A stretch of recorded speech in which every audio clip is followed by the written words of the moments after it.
ನಮಸ್ಕಾರ. ಟೆಕ್ಲೂರ್ ಚಾನೆಲ್ಗೆ ಸ್ವಾಗತ. ಸದ್ಯಕ್ಕೆ ಇಂಡಿಯನ್ ಟೆಕ್ ವರ್ಲ್ಡ್ನಲ್ಲಿ ಒಂದೇ ಮಾತು, ಇನ್ಫೋಸಿಸ್. ಯಾಕಂದ್ರೆ ಅವರು ಒಂದು ದೊಡ್ಡ ಆರ್ಥಿಕ ನಡೆ ಇಟ್ಟಿದ್ದಾರೆ. ಏನಿದು ಇನ್ಫೋಸಿಸ್ನ 18,000 ಕೋಟಿ ರೂಪಾಯಿಗಳ ಆಟ?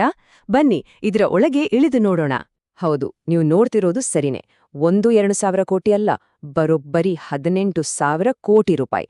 ಇದು ಇನ್ಫೋಸಿಸ್ನ ಇತಿಹಾಸದಲ್ಲೇ ಅತಿ ದೊಡ್ಡ ಶೇರ್ ಬೈಬ್ಯಾಕ್. ಸುಮ್ನೆ ಯೋಚನೆ ಮಾಡಿ, ಈ ಮೊತ್ತ ಎಷ್ಟೊಂದು ದೊಡ್ಡದು ಅಂತ. ಇದು ಸಹಜವಾಗಿ ಕಂಪನಿಯ ಬಗ್ಗೆ ಸಿಕ್ಕಾಪಟ್ಟೆ ಕುತೂಹಲ ಕೆರಳಿಸಿದೆ. ಅಷ್ಟೇ ಅಲ್ಲ, ಈ ಬೈಬ್ಯಾಕ್ ಯಾಕೆ ಎಷ್ಟೊಂದು ಅಟ್ರಾಕ್ಟಿವ್ ಅಂದ್ರೆ, ಇನ್ಫೋಸಿಸ್ ತನ್ನ ಶೇರ್ಗಳನ್ನ ಮಾರ್ಕೆಟ್ ಪ್ರೈಸ್ಗಿಂತ 19% ಜಾಸ್ತಿ ಬೆಲೆಗೆ, ಅಂದ್ರೆ ಪ್ರೀಮಿಯಂನಲ್ಲಿ ವಾಪಸ್ ತಗೊಳ್ತಿದೆ. ಇದರರ್ಥ ಷೇರುದಾರರಿಗೆ ಇದೊಂದು ಸಕ್ಕತ್ ಡೀಲ್ ಅನ್ನೋದು ಗ್ಯಾರಂಟಿ. ಹಾಗಾದ್ರೆ ಈ ಮೆಗಾ ಡೀಲ್ ಇನ್ಫೋಸಿಸ್ನ 26 ಲಕ್ಷ ಷೇರುದಾರರ ಮೇಲೆ ಏನು ಪರಿಣಾಮ ಬೀರಲಿದೆ ಮತ್ತು ಇದರಿಂದ ಕಂಪ್ನಿಯ ಭವಿಷ್ಯಕ್ಕೆ ಏನು ದಾರಿ? ಬನ್ನಿ ಈ ಎಲ್ಲ ಪ್ರಶ್ನೆಗಳಿಗೆ ಉತ್ತರ ಹುಡುಕೋಣ. ಸರಿ, ಮೊದ್ಲು ಈ ದೊಡ್ಡ ನಿರ್ಧಾರದ ಹಿಂದೆ ಇರೋ ಅಸಲಿ ಕಾರಣ ಏನು ಅಂತ ನೋಡೋಣ ಬನ್ನಿ. ಇದನ್ನ ನಾವು ಕಂಪನಿಯ ಕಡೆಯಿಂದ ಒಂದು ವ್ಯೂಹಾತ್ಮಕ ವಿಶ್ವಾಸದ ನಡೆ ಅಂತ ಕರಿಬಹುದು. ಓಕೆ, ಶೇರ್ ಬೈಬ್ಯಾಕ್ ಅಂದ್ರೆ ಏನಪ್ಪಾ ಇದು? ತುಂಬಾ ಸಿಂಪಲ್. ಒಂದು ಕಂಪನಿ ಮಾರ್ಕೆಟ್ನಿಂದ ತನ್ನದೇ ಷೇರುಗಳನ್ನ ವಾಪಸ್ ಕೊಂಡ್ಕೊಳ್ಳೋದು.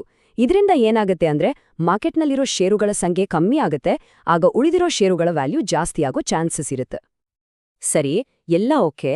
ಆದ್ರೆ ಇನ್ಫೋಸಿಸ್ ಯಾಕೆ ಕರೆಕ್ಟಾಗಿ ಇದೇ ಟೈಮ್ನಲ್ಲೇ ಈ ಸ್ಟೆಪ್ ತಗೊಳ್ತು? ಇದರ ಹಿಂದಿರೋ ಸ್ಟ್ರಾಟಜಿ ಏನು? ಇದಕ್ಕೆ ಒಂದಲ್ಲ, ಹಲವಾರು ಕಾರಣಗಳಿವೆ. ಮೊದಲನೇದಾಗಿ, ಮಾರ್ಕೆಟ್ ಸ್ವಲ್ಪ ಡಲ್ ಇದ್ರೂ ಮ್ಯಾನೇಜ್ಮೆಂಟ್ಗೆ ತಮ್ಮ ಕಂಪನಿ ಮೇಲೆ ಭರ್ಜರಿ ಕಾನ್ಫಿಡೆನ್ಸ್ ಇದೆ ಅಂತ ತೋರಿಸೋಕೆ ಇದೊಂದು ದಾರಿ. ಎರಡನೇದು, ಫಾರಿನ್ ಇನ್ವೆಸ್ಟರ್ಸ್ ದೊಡ್ಡ ಮಟ್ಟದಲ್ಲಿ ಷೇರುಗಳನ್ನ ಮಾರಾಟ ಮಾಡ್ತಿದ್ದಾರೆ, ಅದನ್ನ ಬ್ಯಾಲೆನ್ಸ್ ಮಾಡೋದು. ಇನ್ನು ಕಂಪನಿ ಹತ್ರ 40,000 ಕೋಟಿಗೂ ಹೆಚ್ಚು ಕ್ಯಾಶ್ ರಿಸರ್ವ್ ಇದೆ, ಅದನ್ನ ಬಳಸ್ಕೊಳ್ಳೋದು ಕೂಡ ಒಂದು ಉದ್ದೇಶ.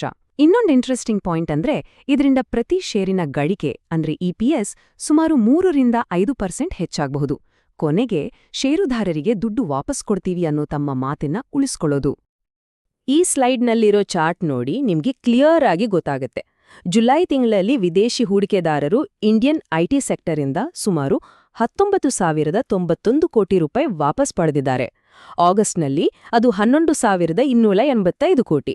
ಈ ರೀತಿ ದೊಡ್ಡ ಮಟ್ಟದಲ್ಲಿ ಶೇರ್ಗಳ ಮಾರಾಟ ಆಗ್ತಿರೋದ್ರಿಂದ ಇನ್ಫೋಸಿಸ್ ತನ್ನ ಸ್ಟಾಕಿಗೆ ಸಪೋರ್ಟ್ ಕೊಡಕ್ಕೆ ಮುಂದೆ ಬಂದಿದೆ. ಸರಿ, ಇದೆಲ್ಲ ಕಂಪನಿ ಕಥೆ ಆಯ್ತು. ಈಗ ನಮ್ಮೆಲ್ಲರ ಮನಸ್ಸಲ್ಲಿ ಬರೋ ಪ್ರಶ್ನೆ, ಇದರಿಂದ ಷೇರುದಾರರಿಗೆ ಏನ್ ಲಾಭ?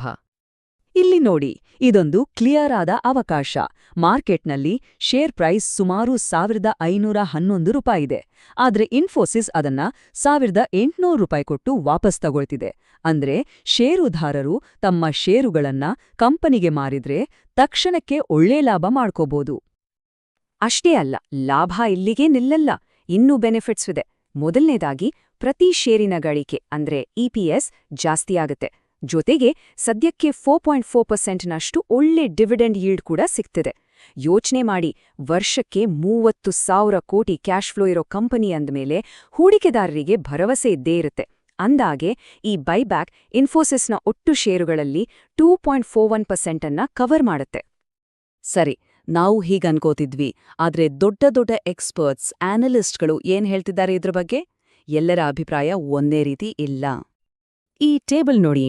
ನೊಮುರಾ ಸಂಸ್ಥೆ ಖರೀದಿ ರೇಟಿಂಗ್ ಕೊಟ್ಟು ಇದು ಷೇರುದಾರರಿಗೆ ಹಣ ವಾಪಸ್ ಕೊಡೋ ಒಳ್ಳೆ ಕ್ರಮ ಅಂದಿದೆ. ಮಾರ್ಗನ್ ಸ್ಟ್ಯಾನ್ಲಿ ಈಕ್ವಲ್ ವೇಟ್ ಅಂತ ಹೇಳಿ ಇದು ಕಂಪನಿಯ ಸ್ಥಿರತೆಯ ಮೇಲಿನ ಒಂದು ನಂಬಿಕೆ ಅಂದಿದೆ. ಆದ್ರೆ ಜೆಫರೀಸ್ ಹೋಲ್ಡ್ ರೇಟಿಂಗ್ ಕೊಟ್ಟು ಕಂಪನಿಯ ಬೆಳವಣಿಗೆ ಸ್ವಲ್ಪ ವೀಕ್ ಇರೋದ್ರಿಂದ ಸ್ವಲ್ಪ ಹುಷಾರಾಗಿರಿ ಅಂತ ಹೇಳಿದೆ.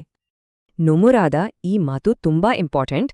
ಅವರ ಪ್ರಕಾರ ಈ ಬೈಬ್ಯಾಕ್ ಮತ್ತು ಡಿವಿಡೆಂಡ್ ಎಲ್ಲ ಸೇರಿ ಇನ್ಫೋಸಿಸ್ 2026ನೇ ಇಸ್ವಿಯಲ್ಲಿ ತಾನು ಗಳಿಸೋ ನಗದು ಹರಿವಿಗಿಂತ ಹೆಚ್ಚು ಹಣವನ್ನ ಷೇರುದಾರರಿಗೆ ವಾಪಸ್ ಕೊಡ್ಲಿದೆ. ಇದು ನಿಜಕ್ಕೂ ದೊಡ್ಡ ವಿಷಯ. ಆದ್ರೆ ಕಾಯಿನ್ನ ಇನ್ನೊಂದು ಸೈಡ್ ಕೂಡ ಇದೆ. ಜೆಫ್ರಿ ಸ್ವಲ್ಪ ಹುಷಾರಾಗಿರಿ ಅಂತ ಹೇಳ್ತಿದೆ. ಬೆಳವಣಿಗೆ ನಿಧಾನವಾಗಿರೋದ್ರಿಂದ ಮತ್ತು ಮಾರ್ಕೆಟ್ನಲ್ಲಿ ಅನಿಶ್ಚಿತತೆ ಇರೋದ್ರಿಂದ ದೊಡ್ಡ ಐಟಿ ಕಂಪನಿಗಳ ಸ್ಟಾಕ್ಗಳು ಹೆಚ್ಚು ಏರಿಳಿತ ಕಾಣದೆ ಒಂದೇ ರೇಂಜ್ನಲ್ಲಿರೋ ಸಾಧ್ಯತೆ ಇದೆ ಅಂತ ಅವರು ಹೇಳ್ತಾರೆ. ಇದೆಲ್ಲವೂ ನಮ್ಮನ್ನ ಒಂದು ದೊಡ್ಡ ಪ್ರಶ್ನೆ ಮುಂದೆ ತಂದು ನಿಲ್ಲಿಸುತ್ತೆ. ಷೇರುದಾರರಿಗೆ ಕ್ಯಾಶ್ ವಾಪಸ್ ಕೊಡೋದಾ ಅಥವಾ ಆ ಹಣವನ್ನ ಫ್ಯೂಚರ್ ಟೆಕ್ನಾಲಜಿ ಮೇಲೆ ಹೂಡಿಕೆ ಮಾಡೋದಾ? ಯಾವುದು ಸರಿ? ಮೆರಿಸಿಸ್ ಪಿಎಂಎಸ್ನ ಅಕ್ಷಯ್ ಬಡ್ಜಾಟೆ ಅವರ ಈ ಮಾತನ್ನ ಸ್ವಲ್ಪ ಗಮನ ಇಟ್ಟು ಕೇಳಿ. ಅವರ ಪ್ರಕಾರ ಕಂಪನಿ ಈ ಹೆಚ್ಚುವರಿ ಹಣವನ್ನ ಆರ್ಟಿಫಿಷಿಯಲ್ ಇಂಟೆಲಿಜೆನ್ಸ್, ಕ್ವಾಂಟಮ್ ಕಂಪ್ಯೂಟಿಂಗ್ ತರಹದ ಹೊಸ ಟೆಕ್ನಾಲಜಿ ಮೇಲೆ ಹೂಡಿಕೆ ಮಾಡೋಕೆ ಒಂದು ಕ್ಲಿಯರ್ ಪ್ಲಾನ್ ಕೊಟ್ಟಿದ್ರೆ ಲಾಂಗ್ ಟರ್ಮ್ಗೆ ಇನ್ನೂ ಚೆನ್ನಾಗಿರ್ತಿತ್ತು. ಹಾಗಾದ್ರೆ ಅಸಲಿ ಪ್ರಶ್ನೆ ಇರೋದು ಇಲ್ಲೇ. ಇನ್ಫೋಸಿಸ್ ಮಾಡ್ತಿರೋದು ಸರಿನಾ? ಷೇರುದಾರರಿಗೆ ಈಗ ದುಡ್ಡು ವಾಪಸ್ ಕೊಡೋದಾ? ಅಥವಾ ಆ ದುಡ್ಡನ್ನ ಎಐ, ಕ್ವಾಂಟಮ್ ಕಂಪ್ಯೂಟಿಂಗ್ ತರಹದ ಫ್ಯೂಚರ್ ಟೆಕ್ ಮೇಲೆ ಬೆಟ್ ಮಾಡೋದಾ? ಕಂಪನಿಯ ದೀರ್ಘಾವಧಿಯ ಭವಿಷ್ಯಕ್ಕೆ ಯಾವುದು ಬೆಸ್ಟ್? ಇದೇ ನೋಡಿ ಈಗ ನಡೀತಿರೋ ದೊಡ್ಡ ಡಿಬೇಟ್. ಈ ಬಗ್ಗೆ ನಿಮ್ಮ ಅಭಿಪ್ರಾಯ ಏನು? ಇನ್ಫೋಸಿಸ್ನ ನಿರ್ಧಾರ ಸರಿಯಿದೆಯಾ ಅಥವಾ ಆ ಹಣವನ್ನ ಫ್ಯೂಚರ್ ಟೆಕ್ ಮೇಲೆ ಇನ್ವೆಸ್ಟ್ ಮಾಡ್ಬೇಕಿತ್ತಾ? ನಿಮ್ಮ ಅನಿಸಿಕೆ ಏನು ಅಂತ ಕೆಳಗೆ ಕಾಮೆಂಟ್ಸ್ನಲ್ಲಿ ಖಂಡಿತ ತಿಳಿಸಿ. ಟೆಕ್ ಮತ್ತು ಬಿಸ್ನೆಸ್ ಪ್ರಪಂಚದ ಬಗ್ಗೆ ಇದೇ ತರದ ಆಳವಾದ ವಿಶ್ಲೇಷಣೆಗಳಿಗಾಗಿ ಮರೆಯದೆ ಟೆಕ್ಲೂರ್ ಚಾನೆಲ್ಗೆ ಲೈಕ್ ಮಾಡಿ, ಸಬ್ಸ್ಕ್ರೈಬ್ ಆಗಿ ಮತ್ತು ನಿಮ್ಮ ಸ್ನೇಹಿತರ ಜೊತೆ ಶೇರ್ ಮಾಡಿ. ಮುಂದಿನ ವಿಶ್ಲೇಷಣೆಯಲ್ಲಿ ಮತ್ತೆ ಸಿಗೋಣ.